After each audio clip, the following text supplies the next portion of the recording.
Halo.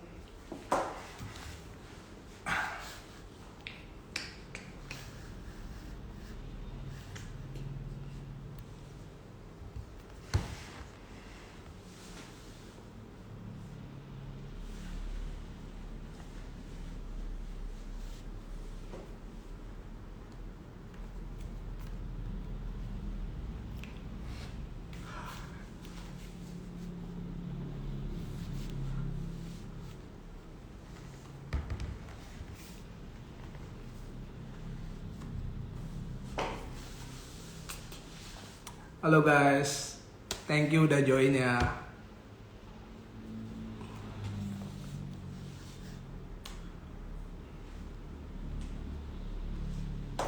Halo Arfan, halo Sanfri, salam kenal. Halo bro, Ramadan ya?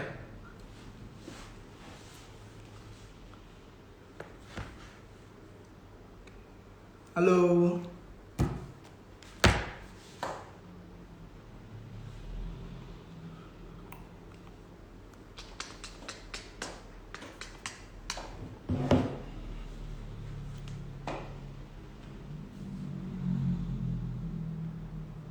Halo Arfan.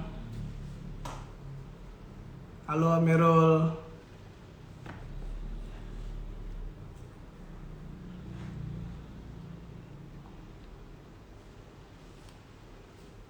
Oke, 3 menit lagi kita mulai ya. Sehat, thank you, thank you.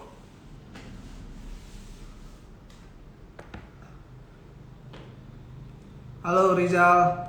Nanti pertanyaan lu gue jawab di sini ya.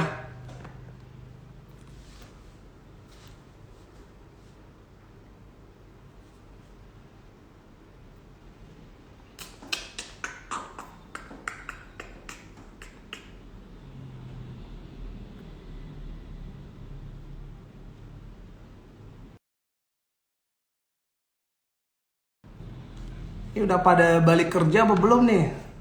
Halo Maria.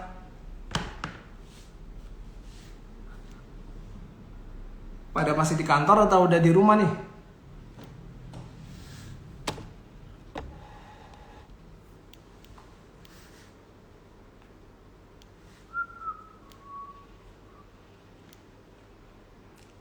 Arif, apa kabar Arif?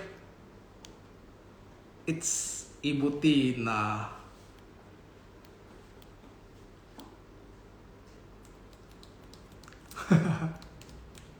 Si Henry join. Siapa lagi nih? No.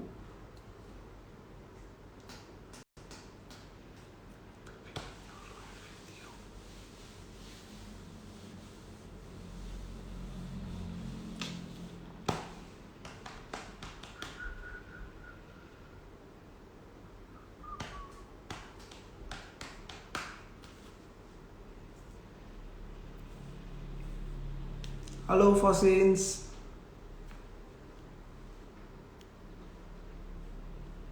Bagus Arif. Sehat-sehat ya Arif ya.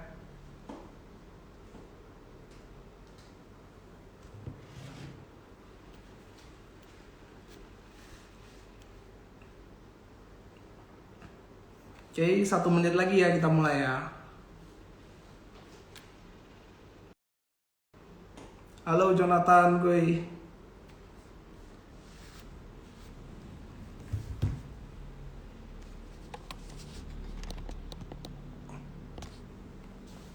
Malam Jonathan.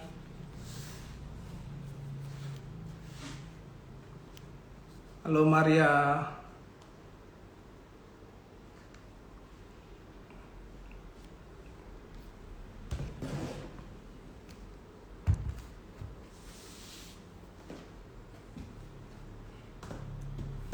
Oke, udah jam 8 ya.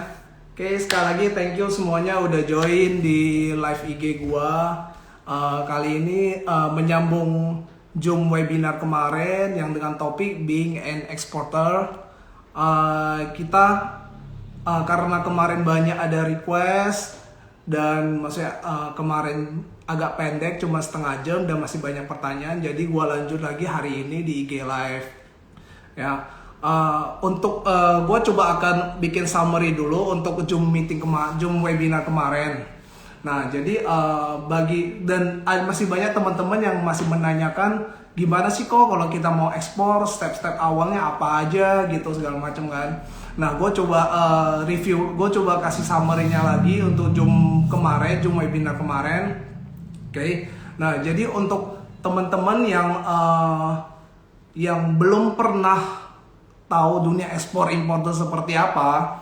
Nah, paling gampangnya kalau misalkan kita mau menjadi eksportir, itu paling gampangnya adalah pertama kita harus melihat keadaan sekeliling kita dulu. Nah, kira-kira barang apa yang bisa diekspor? Apalagi kalau misalkan kita bicara untuk hasil bumi, apalagi kalau di daerah-daerah di Jawa, di Bangka, di Kalimantan, di situ ada banyak banget gitu.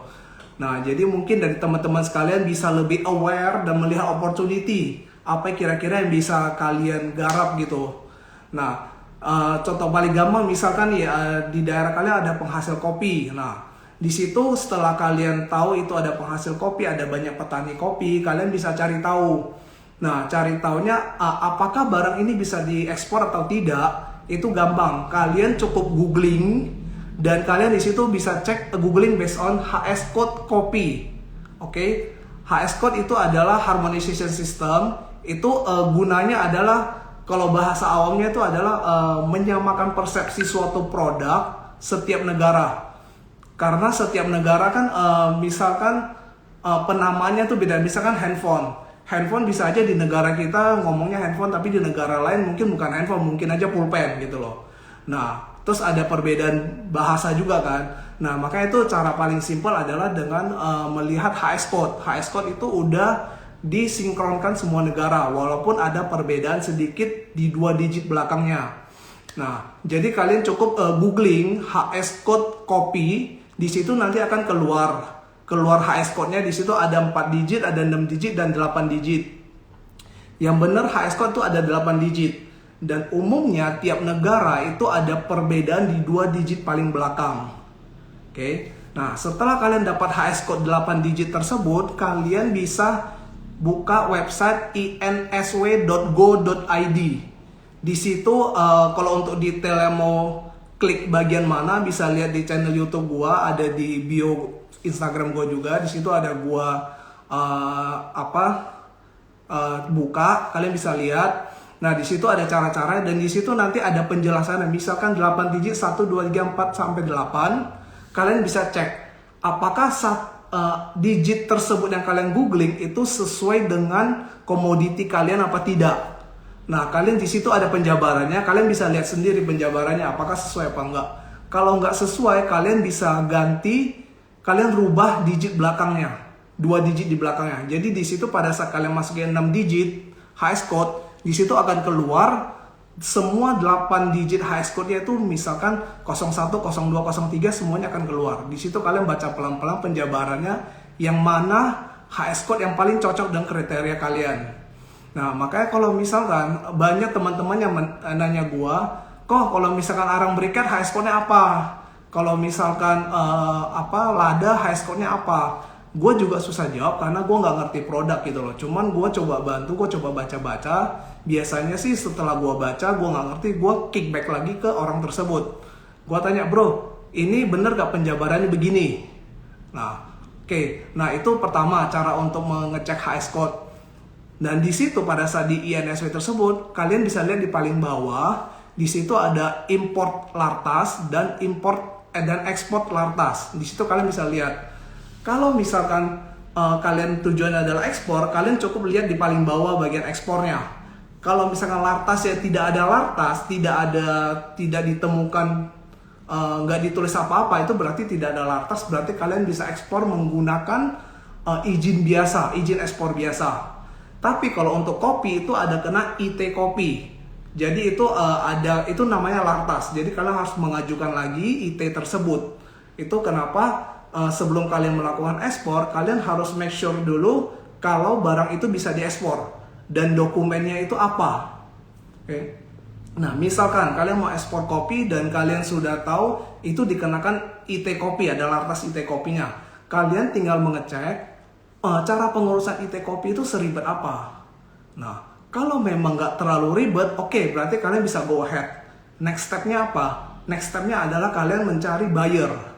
Dan buyer itu nggak susah juga dicari. Gue juga kemarin di Zoom webinar kemarin udah gue mention caranya gimana. Kalian cukup googling, di situ di Google Map kalian cukup ketik distribution, misalkan di Dubai, kota Dubai, negara Dubai, Dubai distribution coffee.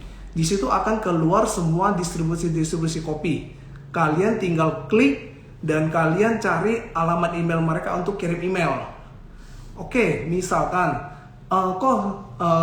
saya udah kirim email cuma nggak dapat feedback. Oke, memang banyak nggak dapat feedback karena mostly email yang dicantumin di website itu adalah email admin yang nggak tentu semuanya bisa nge-reply.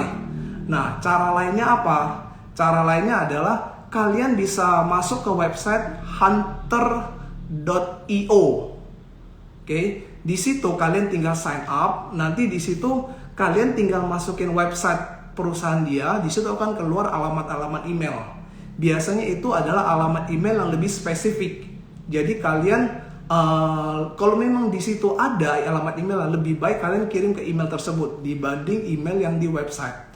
Tapi kalau mau kirim semuanya juga nggak masalah, karena chancesnya lebih gede kan. Nah, itu adalah salah satu cara paling simple untuk cari buyer, jadi nggak susah. Ada juga marketplace untuk barang-barang hasil bumi juga ada. Kalau nggak salah website adalah Go Forward Business. Cuman itu kalian harus bayar. Dan itu adalah marketplace untuk semua pemain agriculture. Gue udah coba masuk, cuma nggak bisa masuk karena harus bayar, jadi gue nggak masuk. Cuma kalian boleh coba-coba go44wordbusiness.com. Itu kalian boleh coba googling. Oke. Ya, berarti itu dari cara cari mengetahui apakah barang itu bisa diekspor apa enggak, lalu cara cari buyer kayak gimana, itu berarti lebih kurang udah tahu. Next, biasanya ada pertanyaan nih, kok gimana sih maksudnya negosiasi sama buyer itu biasanya seperti apa? Oke, buyer biasa itu ya ini sih balik lagi setiap orang punya style masing-masing untuk negosiasi, kasih penawaran lah ya. Nah, sebelumnya penawaran bisa by email. Itu di Zoom webinar gue yang di channel YouTube gue juga udah ada contohnya, gue ada dikasih. Nah, itu coba contoh dari gue. Kalau kalian ngerasa ada yang kurang atau mau ditambah, silakan ditambah, itu juga bisa. Oke, jadi kalian cukup kirim email, tunggu buyer feedback. Dan kemarin gue udah coba kirim sekitar 30-an email, yang feedback itu nggak banyak, cuman 5 kalau nggak salah. Cuman karena ada keterbatasan produk yang belum benar-benar menguasai produk, jadi gue nggak lanjutin lagi.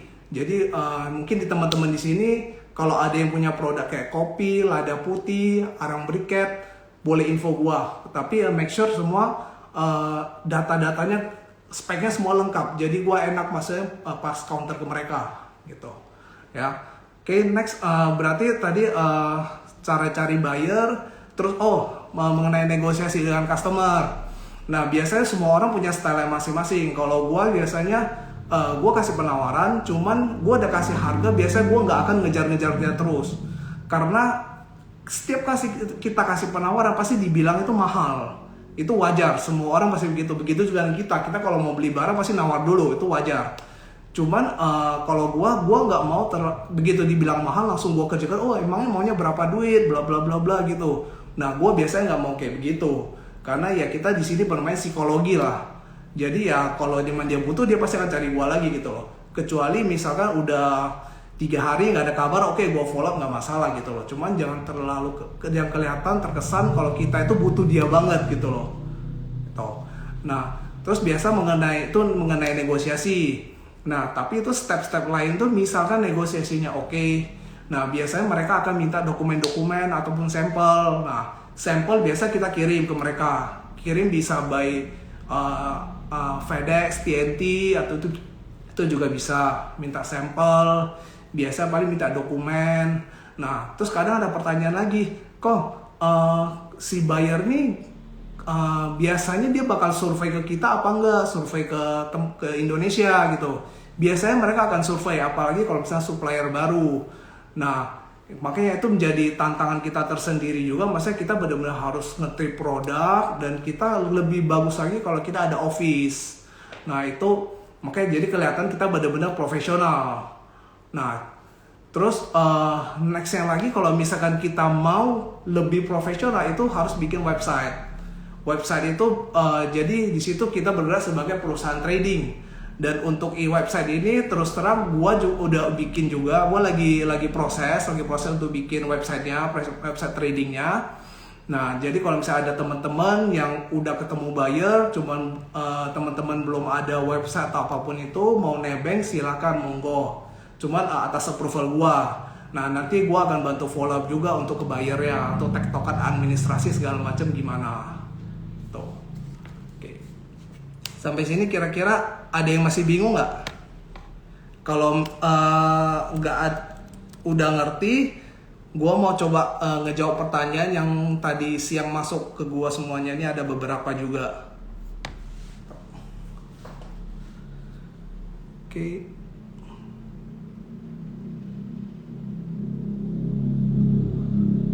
Ya, ntar pasti di save kok. Oke, gue lihat nggak ada pertanyaannya. Oke, gue coba jawab dulu ya. Oke, ini ada pertanyaan yang masuk. Untuk rekrutmen dan manajemen ketika mau mulai bangun perusahaan kayak gimana? Nah, sebenarnya begini, pada saat kalau kalian mau mulai bangun perusahaan, kalian harus pastiin tim kalian itu lumayan kuat. Misalkan sebuah perusahaan tuh di mana-mana itu terdiri dari 3 bagian. Pertama, kalian harus ada salesnya, sales atau marketing tergantung bisnisnya apa. Kalian harus ada sales. Kedua, kalian harus ada orang yang bisa ngerti operation. Operation tuh ada untuk yang daily. Misalkan mau stok barang, mau kirim barang, atau mau ngatur orang atau apapun itu, atau mau packing, itu pasti butuh operation. Ketiga adalah accounting. Itu yang paling penting adalah 3 itu saja. Tapi kalau misalkan kalian baru mulai dan kalian kira-kira paham ketiga hal tersebut, oke, kalian boleh jalan sendiri gitu. Atau misalkan kalian nggak ngerti accounting sama sekali, lebih bagus kalian ada partner ataupun teman yang bisa bantu yang ngerti accounting. Start dari kecil-kecil nggak masalah gitu. Cuman 3 hal itu adalah paling penting. Oke, jadi rekrutmen juga itu bisa dari cari partner ataupun cari karyawan ataupun saudara sendiri, itu bisa semuanya. Karena kalau masih mulai biasanya nggak terlalu ribet. Tuh. Nah ini ada lagi next pertanyaannya mengenai legalitas yang dibutuhkan untuk arang briket. Nah seperti tadi yang gue bilang, untuk arang briket nanti kalian bisa cek di HS Code-nya. Nah cuman untuk legalitasnya seperti apa? Nah jadi untuk teman-teman biar coba tahu ya. Kalau kita ekspor impor itu produk, ada banyak produk ya. Ada salah satu produknya adalah ada general cargo, itu adalah barang yang umum. Contoh meja, spare part itu adalah barang umum. Ada lagi DG cargo. DG cargo adalah dangerous goods. Itu adalah barang yang mudah terbakar. Salah satu contohnya adalah arang briket.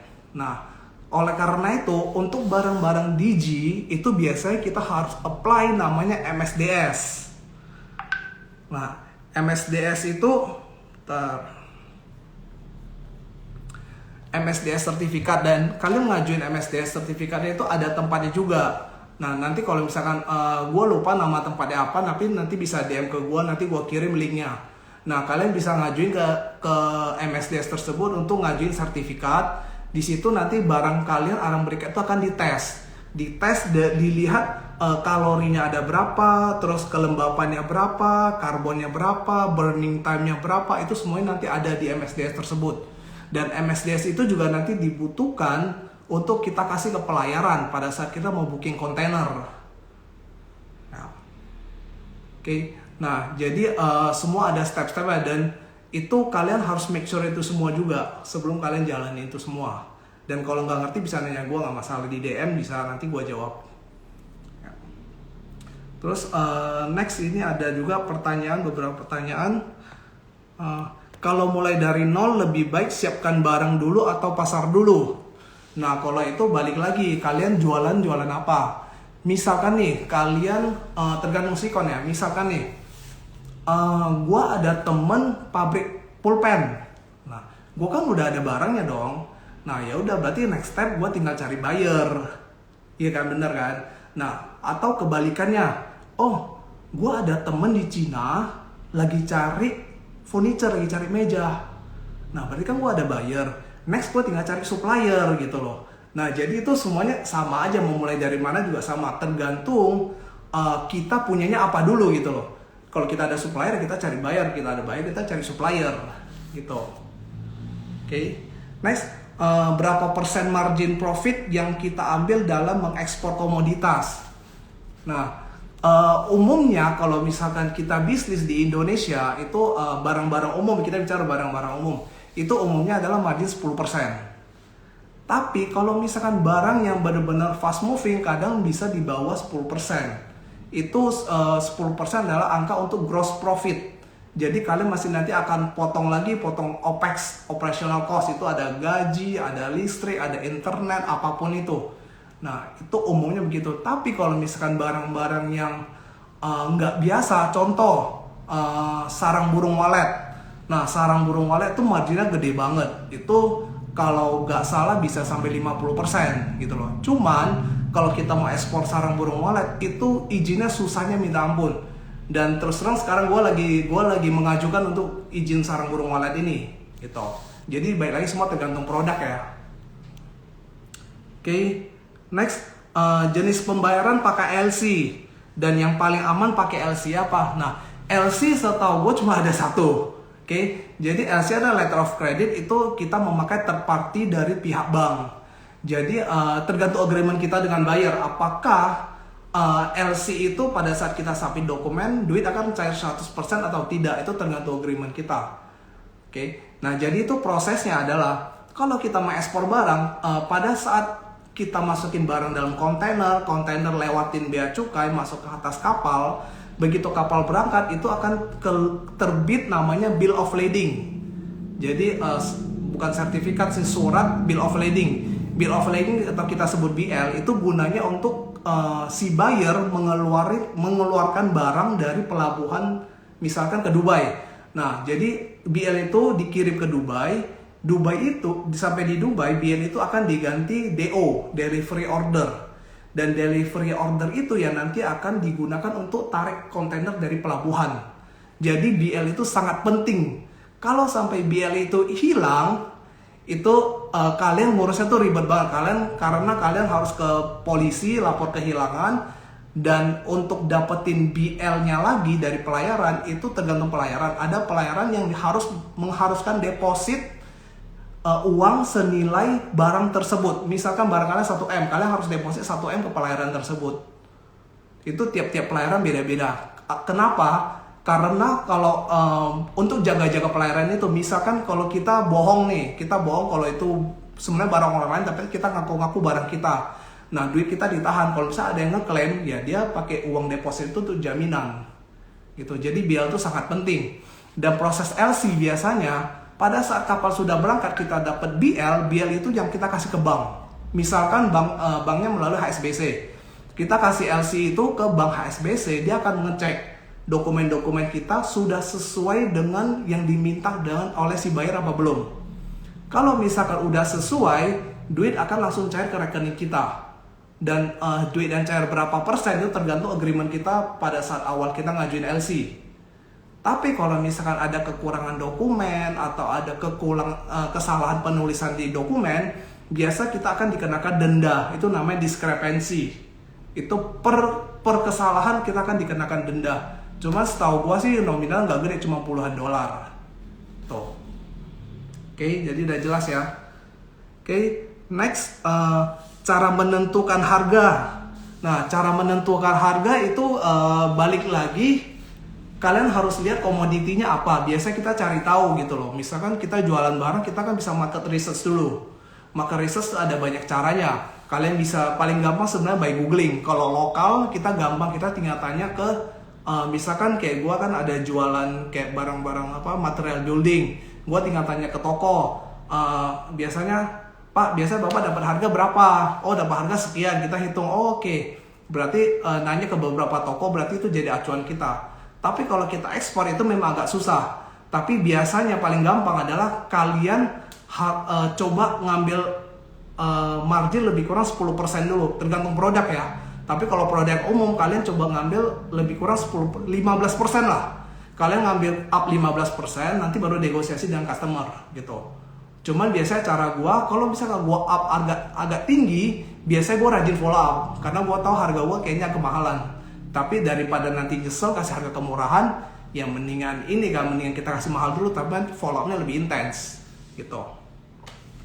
Nah, next ini cara mencari buyer tanpa berlangganan marketplace. Nah, tadi udah gua jelasin juga, kalian bisa melalui googling, melalui hunter.io.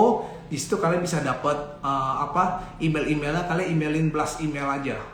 Itu agak takes time, tapi memang itu cara yang paling efisien dan murah karena nggak ada ongkosnya, nggak ada biayanya.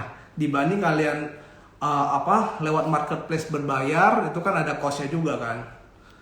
Oke. Dan biasanya itu kalau misalkan awal-awal kalian udah dapet nih, misal kalian udah dapet di negara Dubai, kalian dapat 2 buyer.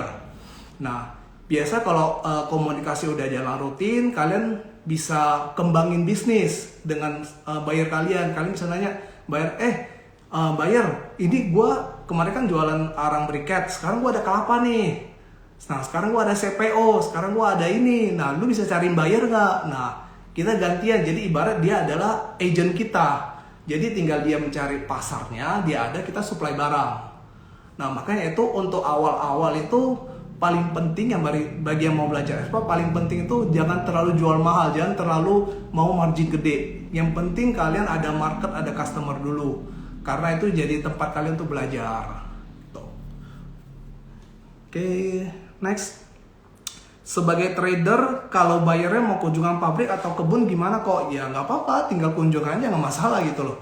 Cuman pastiin ya, kalau memang kita hanya calo, pastiin itu ke buyer kalau memang itu petani-petani itu akan supply barang ke kita gitu loh. Make sure kalau itu adalah barang kita semua dan barang pasti akan kita sediakan gitu loh.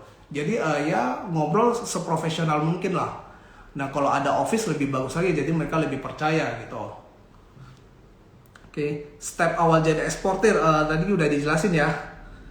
Oke, apa yang bisa menarik buyer selain low cost, apalagi untuk harga komoditas?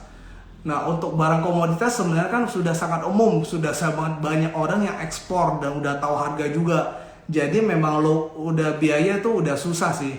Kecuali kalau misalkan kalian itu jualan barang yang enggak di pasaran nggak terlalu banyak, nah itu kalian masih bisa jual agak mahal. Tapi kalau kayak barang komoditas, kayak contoh lah kalian mau jualan beras, buka toko beras, itu harga beras kan semua orang juga udah tahu kan. Jadi ya susah, kalian pasti memang perang-perangan harga gitu. Oke, untuk pertanyaan tadi udah selesai.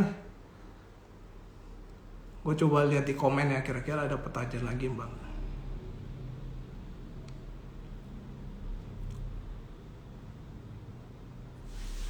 Ke supplier sebagai trader, kesepakatannya bagaimana biasanya kok? Berarti ini kita bicara ekspor. Kalau kesepakatan sih tergantung ya, supplier apa dulu nih, pabrik atau petani gitu loh.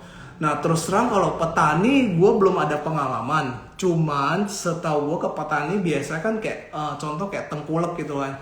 Dia kan biasa ada yang beli putus, ada yang mungkin berapa hari kemudian baru bayar gitu kan. Jadi ya tergantung supplier apa dulu, dan itu kan semuanya bisa dinegosiasi gitu loh. Paling gampang sebenarnya ya kalian tinggal nanya ke supplier tersebut, biasanya kasih barang ke siapa dan pembayarannya gimana. Kalian ikutin cara mainnya aja. Tuh. Kok pakai sistem accounting nggak? Kalau pakai ada referensinya nggak kok? Sistem accounting kita pakai sistem accounting Accurate. Nah, mungkin kalau teman-teman bagi yang belum tahu, boleh di googling Accurate. Nah, itu bisa dibilang, gue di sini nggak ada promosi apa, cuman saja. Kalau Accurate itu so far cukup komplit dan harga juga cukup murah. Tuh. Oke, ini apa lagi nih, kapan nikah? Iya, ntar di save kok. Oke. Kalau di Indo LC-nya di bank apa? Kalau LC setahu gue di semua bank bisa, tapi yang pasti cari bank yang bonafit aja, jangan cari bank yang aneh-aneh. Nah kalau untuk lokal itu namanya bukan LC, itu namanya SKBDN. SKBDN untuk kalau kita jualan produk. Tapi kalau jualan jasa itu namanya, gue lupa namanya. SCF. Itu namanya SCF. Itu kalau kita jualan jasa, misalnya kayak gue forwarding nih. Forwarding kan jualan jasa. Jadi kalau ada customer yang mau melalui bank itu namanya SCF. Tapi kalau SKBDN itu untuk barang yang ada dagangnya, ada barangnya gitu. Biasanya untuk trader. Bank LC yang tipe apa saja banknya kok, yang di Indo, yang di luar negeri? Yang ada di Indo dan di luar negeri itu ya pasti bank-bank internasional kayak Maybank, HSBC, Citibank, CMB Niaga. Nah itu kan ada di luar negeri semuanya. Putus ya. Oke. Nah, terus tadi juga ada beberapa kemarin gue ada sempat share juga, maksudnya bagi teman-teman yang mau buka perusahaan, buka PT, cuman agak bingung. Gue juga kemarin ada sedikit share. Terus ada beberapa pertanyaan yang masuk ke gue juga. Nah sekarang gue info juga, kalau sebenarnya buka PT itu nggak terlalu ribet ya. Itu ada step-stepnya, ada gue kasih tahu juga. Itu kalian tinggal pastiin namanya, pilih 3 nama, terus siapin logonya. Nah setelah itu, setelah dapat nama dan logo, kalian tinggal siapin domisili. Kalau untuk Jakarta tuh agak ribet domisili ya, karena Jakarta ada dibagi zona. Ada zona residence, itu tempat tinggal, itu nggak bisa jadiin buat usaha. Dan ada lagi zona komersil. Komersil itu biasanya kayak ada ruko-ruko perkantoran, itu komersil gitu. Jadi kalau misalkan kalian mau sewa tempat, pastiin dulu tempatnya itu residence atau komersil, bisa bikin domisili apa enggak. Tapi kalau di luar Jakarta, itu perumahan juga biasa dapat domisili. Nah, jadi kalian cukup siapin domisili. Dan untuk PT minimal adalah 2 orang pemegang sahamnya. Mau pemegang sahamnya 99,9% dan 0,1% itu juga bisa. Dan ada juga pertanyaan, kok kalau misalkan mau buka PT harus injek duit, berapa duit? Nah so far sih setahu gue nggak ada angka minimal ya. Nah cuman yang maksudnya injeknya itu yang make sense lah. Nggak mungkin kita buka perusahaan modalnya cuma 2 juta, kan nggak mungkin juga kan. Karena kita sewa tempat, terus beli meja, komputer, segala macam kan juga udah lebih gitu loh. Makanya kasih harga angka yang make sense ya. Tapi kalau khusus untuk forwarder itu agak complicated dan persyaratannya agak susah. Itu modal minimal tuh harus 1,2 M. Tapi kita boleh store 25%-nya aja. Tuh. Oke. Cara buka bisnis tracking sendiri sulit apa enggak kok? Gue cuma bisa bilang kalau mau buka tracking sendiri luar biasa susahnya. Karena apa? Karena itu kalau kita buka logistik tracking ya, kita itu sering banget berantem sama supir. Nah kalian juga tahu lah namanya supir kan susah diatur ya. Nah kadang kalau misalnya kita mau suruh dia datang pagi, jalan sekarang nih, ya udah nanti pagi-pagi jam 7 udah harus sampai pabrik ya. Nah kadang-kadang dia ketiduran, jam 8 baru jalan. Belum lagi nanti berantem masalah uang solar. Oh kesini ada tambahan nih uang solar berapa liter, minta tambah uang jalan. Nah belum lagi ntar alasan lagi jalan tengah jalan tiba-tiba alasan bocor, alasan ini, alasan itu, alasan kena copet gitu, duitnya hilang, nggak minta transfer duit, susah deh, itu ribet banget. Jadi kalau kalian, bagi teman-teman yang mau jalanin tracking, harus bener-bener kalian udah siap mental. Bisa dibilang kalian akan tiap hari berantem sama supir. Ya kecuali supirnya cuma 1 ya. Tapi kalau supirnya misal udah lebih dari 5, biasanya sih hampir tiap hari berantem sama supir gitu. Kecuali kalau misalkan supirnya adalah pakai gaji tetap. Cuma kalau pakai gaji tetap kadang susahnya mereka tuh agak males, karena ya kerja nggak kerja gajinya kan sama. Kalau pakai sistem uang jalan, ritase, kalau nggak jalan mereka nggak ada duit, jadi mereka lebih rajin. Itu pun mereka kadang masih males gitu. Oke. Next. Kalau sendiri Koko saranin UD atau cari partner aja buat PT? Tergantung bisnisnya apa, tapi kalau bisnisnya masih skala kecil mendingan UD aja atau CV gitu loh. Nah kalau untuk CV setahu gue sendiri juga bisa jalan gitu. Cuman gue nggak terlalu dalemin UD sama CV karena punya gue semuanya PT gitu. Cuman kalau masih kecil, masih personal, mendingan CV atau UD. Dan itu untuk perpajakannya juga lebih ngari, perpajakan sama aja sih gitu loh. Cuman ya sendiri dia bisa jalan. Berapa biaya PT sewa gudang? Gudangnya berapa? Sewa gudang tergantung lokasi ya, tergantung lokasi dan luas, jadi susah ngomong juga gitu. Nah cuman kalau sewa gudang, kalau gudang gua sih ya lumayan ya, ada yang 1000 meter, ada yang 500 meter, ada yang 2000 meter, jadi harganya beda-beda gitu loh. Dan tergantung lokasi juga gitu, jadi ya make sure kalau mau murah ya cari agak pinggiran gitu. Terus nih, tapi untuk keuangannya gimana kok untuk awal buka tracking selain tentang supir dan lapangan? Nah, kalau sebenarnya untuk tracking yang penting awal-awal kalian yang perlu pusingnya adalah untuk DP mobil. Nah, DP mobil itu kan range antara sekitar 30%. Nah, misalkan kalian mau beli tracking, contoh tracking apa nih? Tracking L300. L300 kalau nggak salah harga 150 juta. Kalian cukup siapin 30%-nya 50 juta. Nah, jadi kalian siapin 50 juta, di situ kan kalian nanti tiap hari jalan tuh mobil, kan ada pendapatan dong. Nah pendapatan itu yang untuk tutupin cicilan. Nah oleh karena itu kalau kalian mau jalanin tracking, kalian harus make sure kalian ada orderan tiap hari. Karena kalau kalian tidak ada orderan tiap hari, bisa aja nanti untuk bayar cicilan kalian juga harus nombok, gitu. Ya. Oke. Kira-kira biaya yang harus diperhitungkan untuk legalitas produk yang akan diekspor hingga sampai ke buyer. Nah, biaya legalitas balik lagi. Kita mesti cek dulu legalitasnya apa saja gitu. Kalau legalitas yang umum-umum aja yang maksudnya bukan barang-barang yang aneh, itu di range sekitar 10 juta cukup udah semuanya. Udah dari NPWP, akte, NIB, SIUP, terus apalagi tuh. Ya itu aja sih sebenarnya. Nah itu range sekitar 10 juta. Tapi kalau misalkan kayak ada kena lartas mesti ngajuin MSDS lagi. MSDS kalau nggak salah itu biayanya sekitar 5 juta kalau tidak salah. Tuh. Tapi nanti kalau masih penasaran nanti boleh DM gua kasih linknya biar boleh ngecek sendiri. Tuh. Oke, gimana teman-teman, masih ada yang masih bingung-bingung?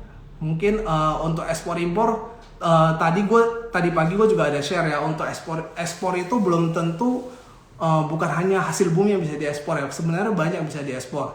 Even beberapa customer kita trading itu ada yang ekspor Indomie, ekspor Aqua, itu juga banyak gitu loh. Nah jadi itu juga sebenarnya bisa dikerjain.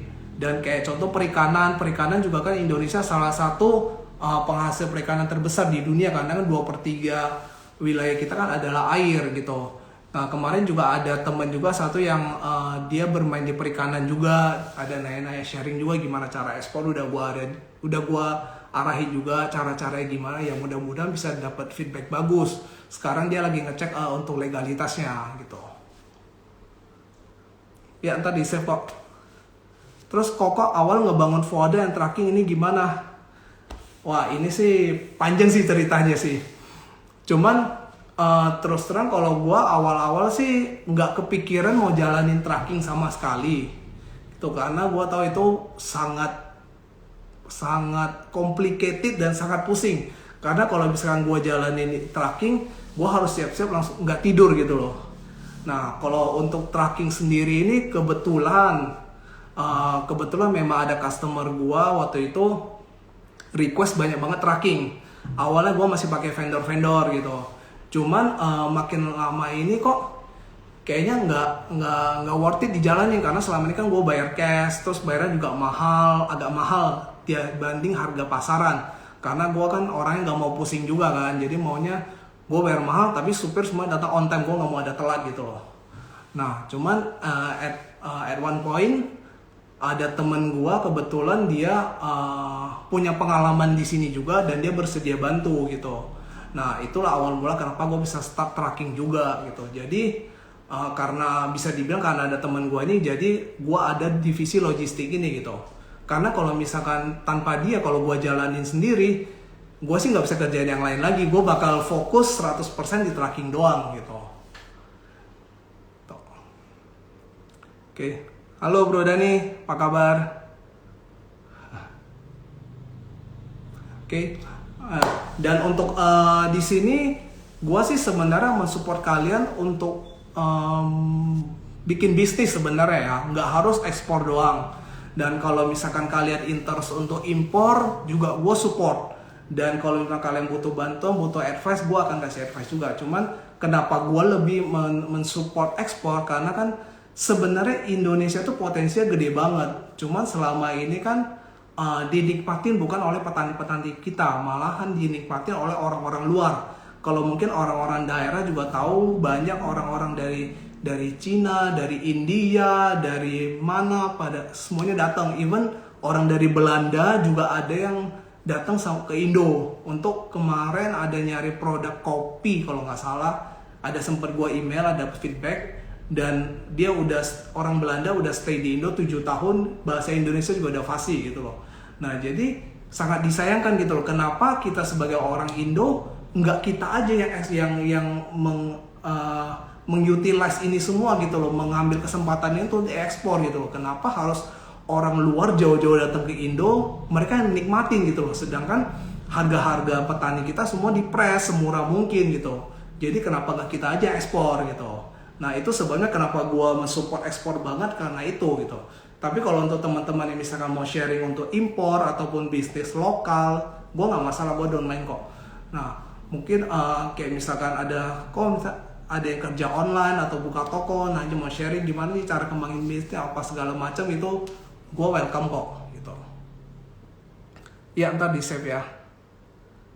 Oke, bagaimana manajemen setelah ekspansinya kok? Nah, kalau untuk manajemennya yang pasti kalian harus dapetin SDM yang bisa kalian percaya dan bisa kerja, itu udah wajib. Tapi itu didukung oleh manajemen kontrol yang benar dari sistem. Nah, itu sebabnya kalian harus bikin sistem yang kuat. Jadi dari sistem itu kalian bisa kontrol. Itu sebabnya gue sekarang lagi develop juga. Gue sebelumnya awal-awal masih manual, masih semi manual. Cuma sekarang gue lagi develop sistem forwarder gue sendiri yang kedepannya semuanya sudah online gitu loh. Even ada wacana ke depan staff gue yang di forwarder itu nggak perlu ngantor juga nggak masalah gitu loh. Yang penting kerjaan beres. Itu impian gue lah. Dan itu kita lagi develop sistem itu sekarang, mudah-mudahan tahun ini jadi gitu. Nah itu adalah manajemen kontrol yang paling benar. Karena kalau misalnya kalian contoh paling simple. Kalian buka toko dengan lihat Indomaret. Indomaret kan tuh udah pakai sistem semua. Makanya mereka bisa buka franchise di mana-mana dan bisa dikontrol. Kapanpun mereka butuh data, mereka tinggal tarik data. Tapi kalau kalian bukanya manual, masih konvensional, buka toko, jaga sendiri, ya kalian mau minta data juga kalian harus top 6 dulu semuanya. Dan itu nggak mungkin, hampir nggak mungkin kan. Gitu. Makanya itu kenapa kalau bisnis kita udah mulai expand, itu sistem tuh sangat-sangat penting gitu. Cuman ya harus disupport dengan SDM. Kayak misalkan di logistik gue ada banyak divisi. Even leader gue juga banyak banget. Gue di Jakarta tuh ada sekitar 10 leader. Manager ada 5, supervisor ada 4. Itu banyak banget. Cuman kalau kita mau bangun fondasi yang bagus, ya kita harus punya SDM yang bagus juga. Gitu. Dan itu adalah salah satu cara investasi gue. Gitu. Karena kalau tanpa itu ya udah selamanya bakal begitu-begitu aja. Tapi dengan fondasi lo kuat, lo mau expand segede apapun lo udah gak perlu takut gitu. Oke. Terus untuk sekarang kan keadaan lagi parah nih kok karena pandemi. Gimana cara untuk fight bertahan di masa sulit gini, apalagi banyak customer yang stop kirim barang atau menurun pengiriman dan pemasukan. Nah ini pertanyaan bagus nih, mungkin pertanyaan semua orang juga ya. Nah kalau balik lagi, kalau kita untuk forwarding sih ya pasti ada kena dampak pandemi, itu pasti ada, nggak mungkin nggak, bohong lah kalau nggak ada efeknya. Cuman balik lagi, cara untuk meminimize meminimais hal-hal tidak diinginkan itu gimana caranya? Cara adalah kita menaruh bola di keranjang sebanyak mungkin. Tuh. Jadi kita menaruh bola jangan di satu keranjang. Kalau bisa kita nyebar ke 30 keranjang. Jadi misalkan ada 3 keranjang yang rusak, kita masih ada 27. Nah, maksudnya apa? Maksudnya adalah customer kita perbanyak gitu loh. Jadi misalkan kalau gue cerita nih pengalaman gue sendiri, pada saat awal gue mulai start tuh customer gue hanya ada 1 dan dia mensupport gue sampai hari ini, walaupun belakangan itu udah drop jauh banget. Jadi bisa dibilang awal kali gue start itu 100% semuanya dari dia. Cuman gue tahu itu bahaya banget karena begitu satu hilang semuanya akan hilang, semuanya akan bubar. Cuma gue pelan-pelan bangun tim gue sampai gue dari hanya 1 customer, sekarang customer gue udah ada 70 hanya dalam 4 tahun. Nah itu, jadi kalian bayangin dong, kalau misalkan 70 customer, tapi yang hilang 20 masih ada 50, ya kalian masih ketolong gitu loh. Tapi kalau customer kalian 5, 4 hilang, tinggal 1 pasti langsung goyang. Nah itulah solusinya, dan itu nggak bisa kalian, misalkan begitu ada kejadian baru kalian pikirin solusinya apa, nggak bisa. Solusi itu harus kalian pikirin jauh-jauh hari sebelum kejadian. Dan ini juga gue dari 3 bulan pertama gue udah realize gitu loh, gue harus cari customer. Oleh karena itu dalam selama 4 tahun ini gue sibuk membangun pondasi terus. Bayangin dari dulu yang hanya karyawan hanya 2 orang, sekarang logistik gue udah ada sekitar 100 karyawan gitu untuk Jakarta dan Surabaya. Dan itu pondasi itu gue bangun dalam 4 tahun ini gitu loh. Yang dari hanya 1 divisi sekarang ada 5 divisi. Tuh, semua butuh pengorbanan lah, nggak ada yang instan gitu. Ini bener banget, India masih lebih hebat emang dari kita. Ya sebenarnya dibilang lebih hebat juga nggak semuanya sih. Cuman kebetulan aja kita Indonesia juga banyak kok. Kayak misalkan invest di Afrika, di India juga banyak gitu loh. Cuman kebetulan di bidang kita agribisnis ini orang India sampai ke sini karena orang India tuh butuh barang kita gitu.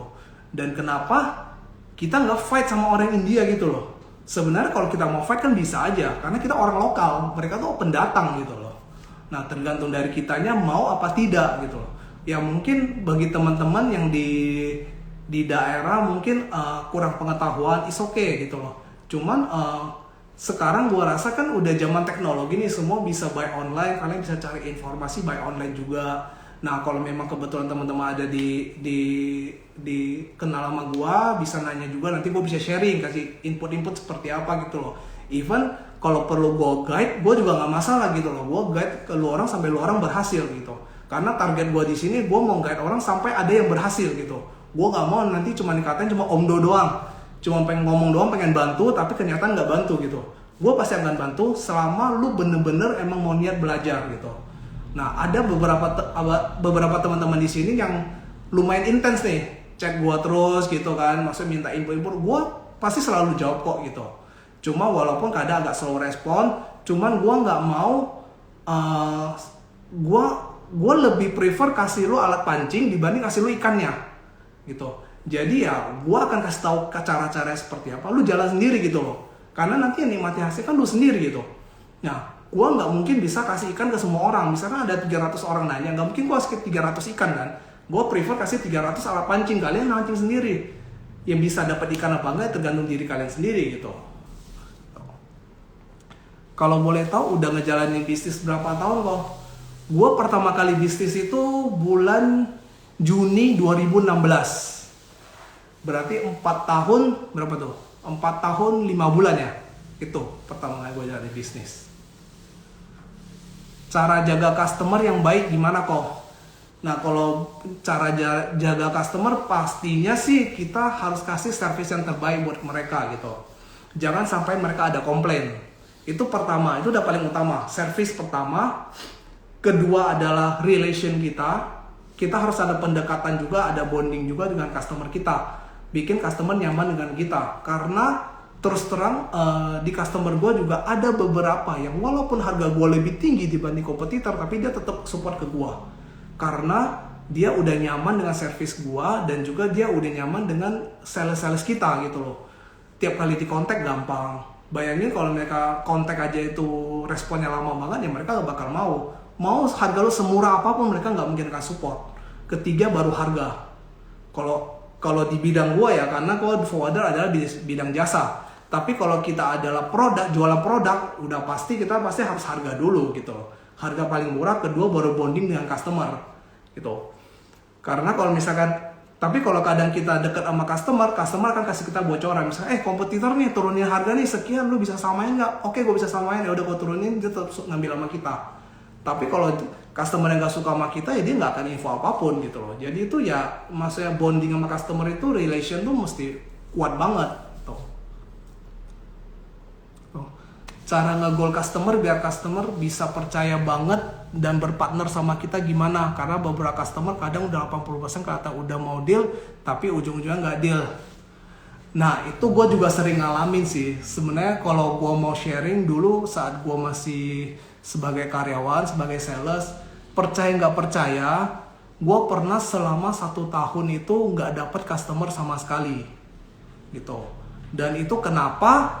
Ya gue juga sampai sekarang gue masih pertanyaan kenapa. Nah mungkin karena gue nggak hoki kali ya, mungkin. Tapi di satu sisi sih gue belajar dari pengalaman di perusahaan gue sebelumnya. Gue realize maksudnya kalau bisnis forwarding itu demand itu lebih kecil dibanding supply.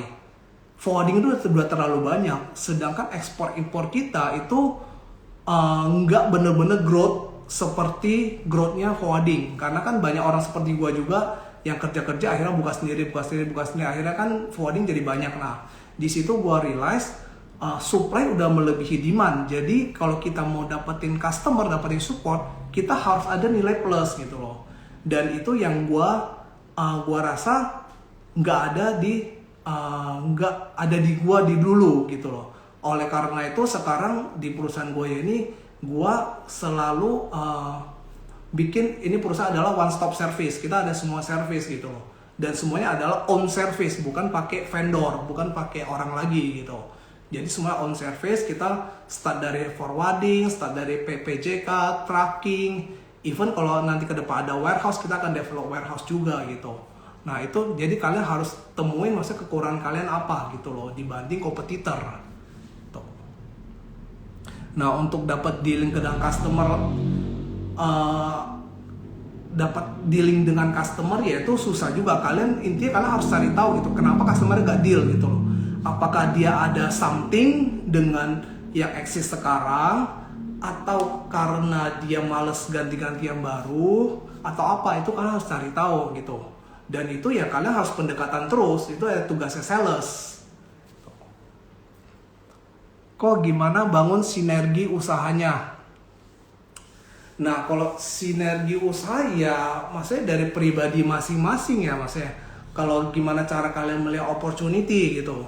Nah kalau gue sendiri sih kebetulan gue orang yang cukup ambisius gitu. Jadi ya gue selalu nggak bisa melewatkan peluang gitu. Begitu ada peluang gue maunya investasi terus gitu loh. Mungkin orang-orang terdekat gue semua udah tahu banget lah sifat gue kayak gimana gitu. Nah intinya ada kalian harus pintar-pintar melihat peluang, tapi kalian harus bisa memanage yang ada juga gitu. Dan itu ya peluang-peluang itu ya maksudnya dari pribadi kita sendiri gitu loh. Misalkan hal simpel nih, kalian beli iPhone nih, beli iPhone. Nah tapi iPhone itu misalkan tempered glassnya ada itu kayak jelek tuh, gampang kegores. Nah sebenarnya kalau kalian riset tuh kan ada peluang gitu loh, ada peluang. Kenapa kalian nggak coba cari suppliernya di mana, itu kalian jualan gitu. Jadi ya balik lagi tergantung diri kita masing-masing tuh. Kita harus, kenapa gue bilang kita jadi orang itu harus lebih aware melihat opportunity. Kayak gue pernah info juga, kayak gue misalnya ke cafe nih. Nah, kafe biasa mau sepi atau mau rame, gue selalu perhatiin. Misalkan, oh ini kafe kok sepi banget ya? Kenapa ya? Padahal makanannya enak. Nah, di situ gue sering gue cari tahu. Ini sepi gara-gara apa ya? Apakah gara-gara nggak ada tempat parkir, tempatnya susah, tempat jalanannya kecil, atau tempat AC-nya panas, atau desainnya jelek, atau apapun itu gue selalu perhatiin gitu loh. Jadi ya kita harus harus ada rasa penasaran, itu yang harus kalian bangun di apapun itu gitu. Nah, Kak nanti di save ya, oke pasti di save kok. Oh masih kerja jam segini. Oke.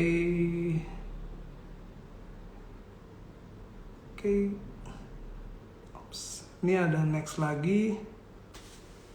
Lalu kalau ada customer yang udah kita service dengan baik dan tiba-tiba customer itu nggak loyal sama kita, itu gimana? Kadang kan kita udah loyal sama customer tapi customer kadang kurang tahu diri. Ya kalau di Indonesia jeleknya begitu, mungkin seluruh dunia kali ya, customer adalah raja gitu loh. Ya kalau misalkan tiba-tiba dia nggak loyal, ya kalian harus cari tahu penyebabnya apa gitu. Nah gue juga nggak bisa tahu kan. Cuman ya mostly sih ya biasanya cuma karena dua sih. Pertama, dia dapat penawaran yang lebih baik dari orang lain, atau service kita nggak memuaskan. Biasanya cuma dua itu sih, kayak kalian harus cari tahu. Tuh. Oke. Gimana teman-teman, masih ada yang penasaran? Nah, paling nanti next gue coba akan bikin IG live lagi. Nah itu mungkin topiknya agak beda ya. Mungkin kalau nanti gue akan bikin polling lagi, kira-kira kalian pengennya bahas apa, nanti gue akan bikin topik yang beda. Jadi biar nggak terlalu bosen gitu loh bahas ekspor terus gitu. Karena di sini kan gue udah jelasin juga cara ekspornya seperti apa gitu. Jadi nanti tinggal kalian yang implementasi aja. Kalian ngecek sendiri cara gimana. Kalau yang lagi belum tahu bisa cek di channel YouTube gue. Di situ udah jelasin juga cara-cara kayak gimana. Nah kalau ada pertanyaan kalian boleh DM gua gitu, gua ini kok pasti balas kok, walaupun yang kadang-kadang agak slow respon gitu, ya harap maklum aja ya. Oke, ini seperti udah mau selesai. Oke, thank you nih teman-teman yang udah join di IG live gua. Mudah-mudahan nanti next time bisa lebih rame lagi dan lebih menarik lagi bahannya. Kalau memang kalian ada inputan mau bahas topik apa, kalian boleh DM gua, nggak masalah buat input. Nanti mungkin gua siapin bahan-bahannya ya. Oke, thank you semua, good night.